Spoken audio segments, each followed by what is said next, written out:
So tell me about Takedown. This was I mean, you said you love Reddit because they helped push this game into a Kickstarter. Tell me about Takedown. Well, Takedown has been a crazy ride for us. We started a Kickstarter last March, and like you mentioned, we got a lot of buzz from Reddit, which was very helpful for the Kickstarter campaign.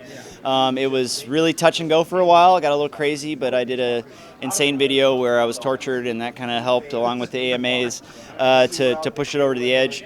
And since then, since last June, we built a team up in Seattle of all veteran game developers. Myself, my background's from Ghost Recon and Halo.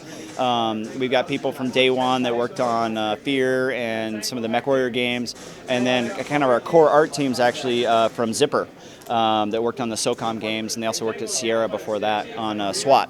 So since then, we've just been building the game. We've got the community that's very vibrant. You know, a lot of the folks, the Kickstarters are in our forums. They have special little hidden forums where we show them assets and get their opinions on things. And then we just building, you know, a solid, hardcore, tactical, lethal, non-linear, replayable, no BS shooter. So tell me, what makes Takedown different than a traditional shoot-'em-up shooter?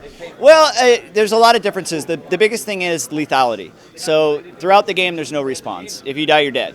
In multiplayer, you know, you have round-based no respawn, so matches are relatively fast. You know, one team comes in, they win, you switch sides, you do it again, and you're going. In single player or co-op, you're moving through the levels really slow, taking cover. There's a lot of things that go into that. There's, you know, the lack of hit points. So you don't have 100 points and you know that, oh, I'm at 99, I'm about to die. Any one bullet can kill you based on, you know, realistic weapons handling.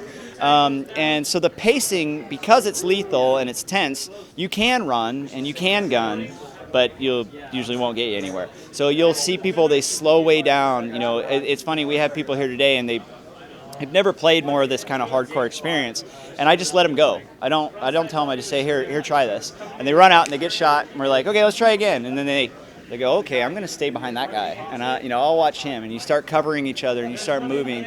And the other great thing about that is, what the game has to have that, is that the game's nonlinear.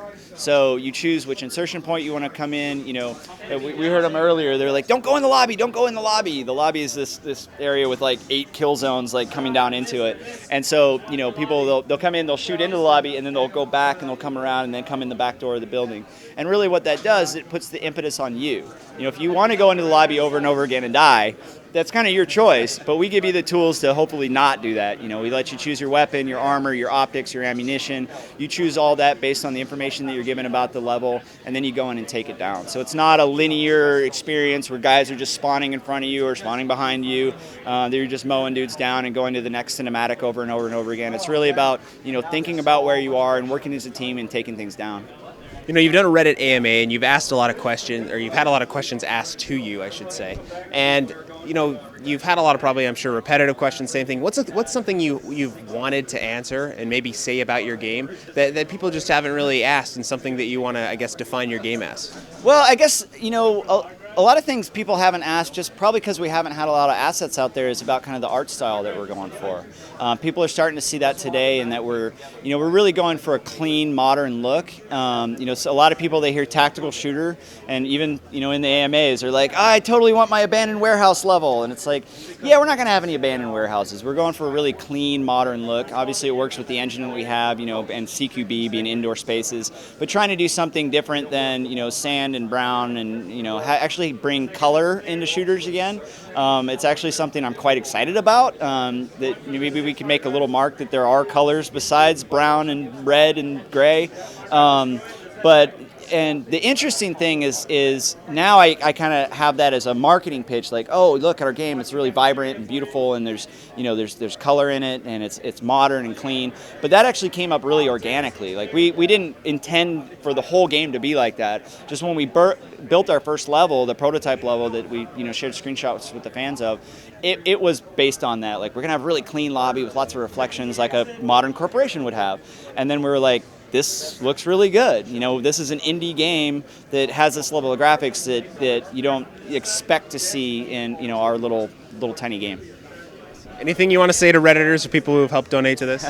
Well, definitely without Reddit and the general community in large, both, you know, at our forums and all around the world on the internet, we wouldn't be here. Like there would not be a Takedown without those folks, without the websites that covered us, all that.